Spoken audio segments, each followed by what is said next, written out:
Pada saat ada tanda-tanda kehamilan di Aminah, Aminah pun sempat melihat di dalam mimpinya pada saat akan melahirkan atau pada saat hamil besar, ia bermimpi bayi dalam kandungannya ini menyebarkan cahaya, dan cahaya itu menyebar ke seluruh muka bumi. Sebagian athar menyebutkan sampai ke Busra.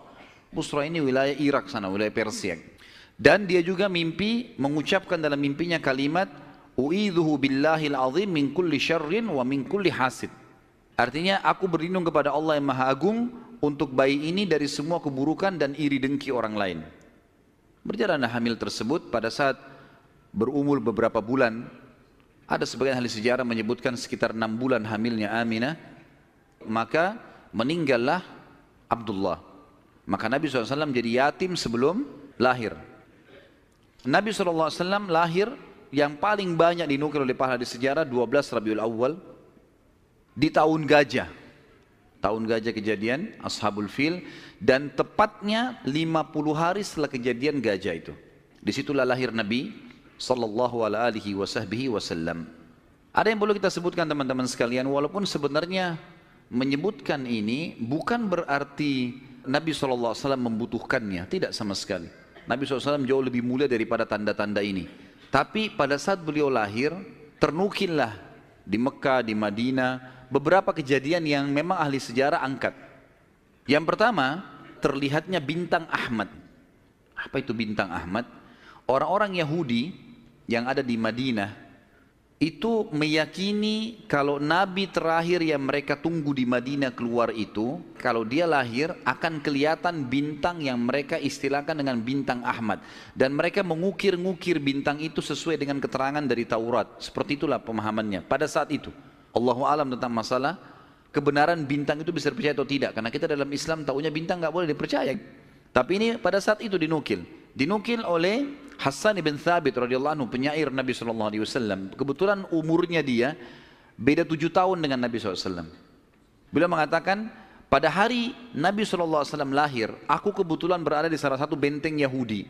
Dan naiklah di malam hari kebetulan, salah satu pendeta Yahudi lalu teriak dengan suara keras, wahai sekalian kaum Yahudi, sungguh telah terlihat pada malam ini bintangnya Ahmad, dan tidak terlihat kecuali pada saat ia lahir. Dan menurut Hassan ibn Thabit radhiyallahu anhu, memang umurnya beda 7 tahun dengan Nabi SAW, dan pada hari itu memang hari kelahiran baginda Nabi SAW. Yang kedua, dinukil oleh para ulama tentang masalah kejadian-kejadian unik adalah pada saat Aminah melahirkan, maka dikatakan melahirkan tanpa ada rasa kesulitan sedikit pun, jadi sangat mudah. Bahkan sebagian athar menyebutkan Aminah tidak dibantu oleh orang. Tiba-tiba Nabi SAW keluar begitu saja. Dan yang ketiga, pada saat lahir, maka Nabi SAW dalam kondisi mengangkat kepalanya ke langit, seakan-akan orang yang sedang berdoa. Yang keempat, Nabi SAW lahir dalam kondisi sudah terkhitan. Yang kelima, Nabi SAW lahir juga tanpa terbebani lagi dengan sisa tali pusar, udah nggak ada. Sampai poin di sini, Aminah melahirkan dengan sangat mudah, Nabi SAW seperti berdoa ke langit, kemudian terkhitan, kemudian tali pusarnya sudah terlepas. Maka Abdul Muttalib, kakeknya, bangga sekali datang, sangat senang pada saat itu. Dia berkata, sungguh pada cucuku atau anakku ini ada perkara besar.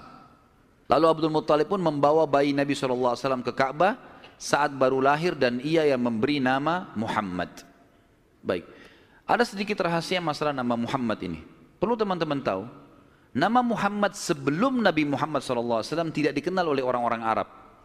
Gak ada satupun orang Arab bernama Muhammad pada saat itu, belum ada. Terus dari mana nama ini? Ada kisahnya.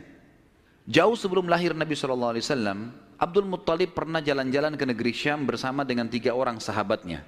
Yang pertama Sulaiman bin Mujazi', salah satu kepala suku di Mekah. Yang kedua Hulayla bin Hajij. Dan yang ketiga Himran bin Rabi'ah. 3 orang ini bersama Abdul Muttalib, 4 orang ini pergi ke negeri Syam. Pas tiba di negeri Syam, ada salah satu pendeta Nasrani menemui mereka lalu berkata, kalian dari mana? Kata Abdul Muttalib, dari Jazirah Arab. Dari mana? Tepatnya dari kota Mekah. Kata pendeta itu, dari kota kalian nanti akan keluar Nabi terakhir. Dan Nabi terakhir itu bernama Muhammad. Kata Abdul Muttalib, dari mana engkau tahu itu semua? Dia bilang, dari kitab kami. Dalam Injil disebutkan. Namanya Muhammad. Maka keempat orang ini bertekad pada saat itu, kalau mereka dikaruniai anak setelah itu atau cucu, Muhammad. Dan dari 4 orang ini, Pada saat balik ke Mekah, orang yang pertama mendapatkan cucu laki-laki adalah Abdul Muttalib. Itulah Nabi Muhammad SAW. Maka dia pun mengangkat bayi Nabi SAW lalu keliling di dekat Ka'bah lalu mengatakan, anak ini memiliki perkara yang besar. Aku memberikan nama Muhammad. Aku memberikan nama Muhammad. Terus dia mengucapkan kalimat itu. Kemudian selanjutnya teman-teman sekalian, yang keenam adalah goncangnya istana Kisra di Persia dan rubuhnya 14 teras istananya. Jadi ada teras-terasnya istana itu rubuh semua tanpa sebab. Pada saat melihat kejadian tersebut, Kisra sempat khawatir, lalu dia bertanya kepada para peramal-peramalnya lah, dukun-dukunnya segala, maka mereka pun menjawab, goncangnya istana disebabkan karena hari ini lahir seseorang nabi dan runtuhnya 14 teras ini menandakan terdapat 14 raja Persia, tinggal 14 orang saja. Selebihnya sudah runtuh kerajaan ini. Maka sempat Kisra bilang, 14 raja masih lama. Kalau satu raja punya 100 tahun umurnya, berarti 1400 tahun.